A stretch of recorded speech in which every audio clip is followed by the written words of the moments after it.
இன்னைக்கு நம்ம என்ன பார்க்க போறோம்னா, தக்காளி கடையல் எப்படி பண்ணுறதுங்கிறது தான் பார்க்க போறோம். இட்லி, தோசைக்கு ஒரே மாதிரி சட்னி இல்லாம, இது மாரி டிஃப்ரெண்ட்டா செஞ்சு சாப்பிடலாம். இதில நம்ம நம்ம என்ன பண்ணிக்கலாம்னா, பெரிய வெங்காயம் ஒரு 5, தக்காளி ஒரு 4 எல்லாத்தையும் கட் பண்ணி குக்கர்ல போட்டுக்கலாம்.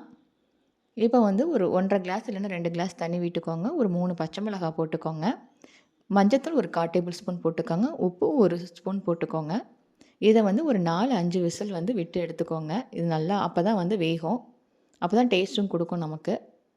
அதுக்கப்புறம் நம்ம என்ன பண்ணலான்னா, ஒரு பாத்திரத்தில ஒரு ஸ்பூன் எண்ணெய் விட்டு, 1/4 டேபிள் ஸ்பூன் கடுகு, 1/4 டேபிள் ஸ்பூன் சோம்பு, 1/4 டேபிள் ஸ்பூன் கடலைப்பருப்பு, அப்புறம் நம்ம வச்சிருக்கிற கருவேப்பிலை ஒரு 5 மிளகு, மல்லி ஒரு 1/4 டேபிள் ஸ்பூன், மிளகாய்த்தூள் ஒரு 1/4 டேபிள் ஸ்பூன், கொஞ்சம் வெங்காயம். இது எல்லாத்தையும் போட்டு நல்லா வதக்கிக்கோங்க. இப்போ நம்ம வேக வச்சிருக்கிறத வந்து மத்தால நம்ம நல்லா மசிச்சு எடுத்துக்கலாம். இந்த மாரி பண்ணிக்கோங்க. இப்போ நம்ம தாளிச்சிடலாம். சூப்பரா ரெடி ஆயிட்டு.